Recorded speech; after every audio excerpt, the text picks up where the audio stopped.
सपा महासचिव स्वामी प्रसाद मौर्य के रायबरेली कॉलेज में दलित नेता कांशीराम की मूर्ति अनावरण के बाद यूपी का सियासी तापमान गर्म है।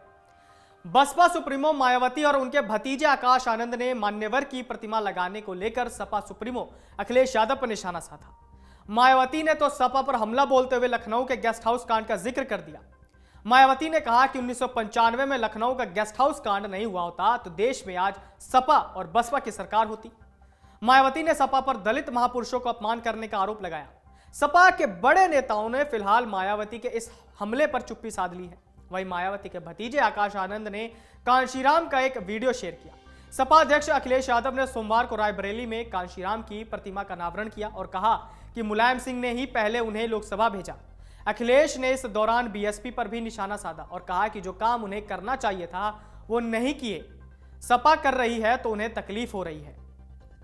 अखिलेश के भाषण के बाद सपा के सोशल मीडिया हैंडल से एक ट्वीट किया गया जिसमें लिखा था, बीएसपी चीफ बहन जी ने दलितों को बाबा साहेब के द्वारा दिए गए संवैधानिक अधिकारों के बदले बीजेपी से सपा को हराने का सौदा किया है। कांशीराम बीएसपी के संस्थापक थे और वो 2003 तक बीएसपी के अध्यक्ष पद पर रहे। इस दौरान बीएसपी दलितों के बीच काफी पैठ बनाने में सफलता हासिल की। मायावती को राजनीति में लाने का श्रेय भी कांशीराम को ही जाता है। कांशीराम पार्टी संगठन में काडर को तरजीह देते थे और इसे मिशन नाम दिया था। यही वजह है कि लगातार हार के बावजूद बीएसपी का काडर मजबूत है। मायावती को डर है कि कांशीराम के जरिए सपा काडर बेस्ड वोटरों में भी सेंध न लगा ले। अखिलेश यादव 2019 के बाद से ही बीएसपी में सेंध लगाने की कोशिशें में जुटे हैं। 2019 में अखिलेश यादव और मायावती मिलकर चुनाव लड़े थे। इसका फायदा भले ही सपा को नहीं हुआ हो, लेकिन अखिलेश को इससे एक संजीवनी का फॉर्मूला मिल गया। 2014 के बाद बीएसपी को 4 चुनाव में भले हार मिली, लेकिन पार्टी का वोट परसेंट लगभग 15 से 20% के बीच बना रहा। 2019 में सपा के वोट जिन जगहों पर ट्रांसफर हुए वहां बीएसपी को जीत मिली। 2014 में 0 सीट जीतने वाली बीएसपी 2019 में 10 सीटों पर जीत दर्ज कर ली। सपा को 5 सीटें ही मिली। अखिलेश की कोशिश है कि बीएसपी के वोटर्स को सपा के साथ लाया जाए, जिससे लोकसभा की 1.5 दर्जन सीटों पर इसका असर हो। अखिलेश ने इसके लिए अब तक 3 प्रयास किए हैं और प्रयास क्या है आइए जानते हैं। बीएसपी नेताओं को अपने पाले में लाए। अखिलेश ने अब तक स्वामी प्रसाद मौर्य, दारा सिंह चौहान, राम अचल राजभर, लालजी वर्मा, इंद्रजीत सरोज, मिठाई लाल भारती, राकेश पांडे, कमलकांत राजभर और विनय शंकर तिवारी जैसे बसपा के दिग्गज नेताओं को अपनी पार्टी में शामिल करा चुके हैं।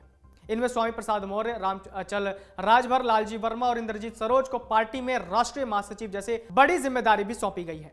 विनय शंकर तिवारी को राष्ट्रीय सचिव बनाया गया है। हाल ही में अखिलेश ने इन नेताओं को जिले में संगठन मजबूत करने की जिम्मेदारी सौंपी है। बीएसपी से सपा में आए नेता एक वक्त मायावती के काफी करीबी थे और 2007 में सत्ता में वापसी कराने में महत्वपूर्ण भूमिका निभाई थी। राजभर और स्वामी प्रसाद यूपी बीएसपी के चीफ भी रहे हैं। चंद्रशेखर आजाद से नजदीकी 2022 के बाद भीम आर्मी के चीफ चंद्रशेखर आजाद और अखिलेश यादव के बीच नजदीकी बढ़ी। चंद्रशेखर आजाद ने हाल ही में खतौली उपचुनाव में सपा गठबंधन के लिए चुनाव प्रचार किया था और वहां बीजेपी हार गई। चंद्रशेखर दलित युवाओं में काफी लोकप्रिय हैं और उनका संगठन पश्चिमी यूपी में खासे सक्रिय है। चंद्रशेखर दलितों के मुद्दे को लेकर कई बार जेल जा चुके हैं।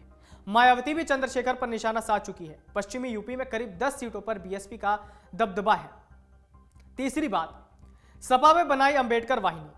अखिलेश यादव ने साल 2021 में पहली बार सपा के भीतर अंबेडकर वाहिनी नामक एक फ्रंटल संगठन का गठन किया था। इस संगठन की कमान बीएसपी से आए मिठाई लाल भारती को सौंपी गई थी।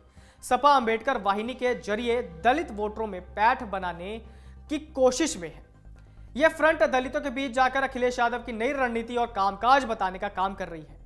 साथ ही मायावती के एक्शन से कैसे बीजेपी को फायदा हो रहा है, इसे भी अंबेडकर वाहिनी दलितों को बता रही है। 2024 लोकसभा चुनाव अभी अखिलेश की बड़ी परीक्षा है। नगर निकाय का चुनाव भी सामने है। हालांकि अखिलेश की पूरी नजर 2024 पर है। सपा पहले ही साफ कर चुकी है कि किसी बड़े दल से गठबंधन नहीं किया जाएगा, यानी सपा अधिकांश सीटों पर खुद चुनाव लड़ेगी। अखिलेश 2022 के विधानसभा चुनाव में बीएसपी के दबदबे वाली कौशाम्बी, गाजीपुर, घोसी और अंबेडकर नगर में बढ़िया परफॉर्मेंस की थी। हालांकि पश्चिमी यूपी में मायावती के वोटर्स बीजेपी में शिफ्ट हो गए थे। यूपी में दलित वोटर्स करीब 21% है, जिसमें 13% जाटव है। मायावती को पश्चिमी यूपी में जाटव के वोट भरपूर मिले थे। 2024 में अगर बीएसपी और मायावती मजबूती से चुनाव नहीं लड़ती है, इन वोटरों में सेंध लग सकती है।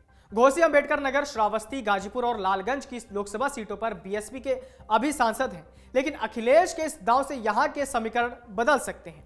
इन जिलों में बीजेपी को भी 2022 में झटका लगा था। कांशीराम के सहारे सपा सीधे बीएसपी काडर में सेंध भले न लगा पाए, लेकिन उसके बाकी बचे नेताओं को जरूर इस दांव से तोड़ सकती है। अंबेडकर नगर मायावती का गढ़ माना जाता रहा है, लेकिन इस बार अखिलेश ने यहां मजबूत मोर्चेबंदी कर दी है। अखिलेश की नजर पश्चिमी के सहारनपुर, अमरोहा और बिजनौर सीट पर भी है। यहां पर बीएसपी ने जीत दर्ज की थी। अखिलेश यादव ने रायबरेली में कहा कि बीएसपी हमारे साथ आकर 10 सीट जीत गई, लेकिन अब उनके नंबर 1 नेता आ गए हैं और अब उन्हें फिर 0 मिलेगा। बाबरी विध्वंस के बाद मुलायम सिंह और कांशीराम ने गठबंधन बनाया और बीजेपी को पटखनी दी। सरकार बनाने के बाद ढाई साल के लिए सरकार बनाने का समझौता हुआ। पहली बार मुलायम सिंह यादव मुख्यमंत्री बने। बीएसपी का कहना है कि उसकी बारी जब आई तो मुलायम मुकर गए। इसके बाद मायावती ने लखनऊ के गेस्ट हाउस में विधायक दल की मीटिंग बुलाई। मीटिंग चल रही थी कि सपा के नेताओं और कार्यकर्ताओं ने बीएसपी विधायकों पर हमला बोल दिया। मायावती पर भी अटैक करने की कोशिश की गई, लेकिन बीजेपी के विधायक ब्रह्मदत्त द्विवेदी के बीच में आने की वजह से वो बच गई। इसी बीच मीडिया और भारी पुलिस बल गेस्ट हाउस पहुंच गया, जिसके बाद मुलायम की सरकार बैकफुट पर आ गई। राज्यपाल मोतीलाल वोरा ने पूरे मामले में हस्तक्षेप किया। मायावती ने इसके बाद मुलायम सरकार से समर्थन वापस ले ली। बीजेपी के समर्थन से बीएसपी की सरकार बनी और गेस्ट हाउस कांड में मुलायम सिंह और शिवपाल यादव समेत कई लोगों को आरोपी बनाया गया। 2019 में जब बीएसपी और सपा के बीच गठबंधन हुआ तो मायावती ने गेस्ट हाउस कांड का केस वापस ले लिया। हालांकि अब फिर से 4 साल बाद मायावती ने जिस तरह गेस्ट हाउस का जिक्र किया है, उससे सियासी तपिश बढ़ गई है। अमर उजाला अब आपके टीवी पर भी। अपने स्मार्ट टीवी पर यूट्यूब पर सर्च करें अमर उजाला, चैनल सब्सक्राइब करें और देखें ताजा खबरें, वो भी HD क्वालिटी में।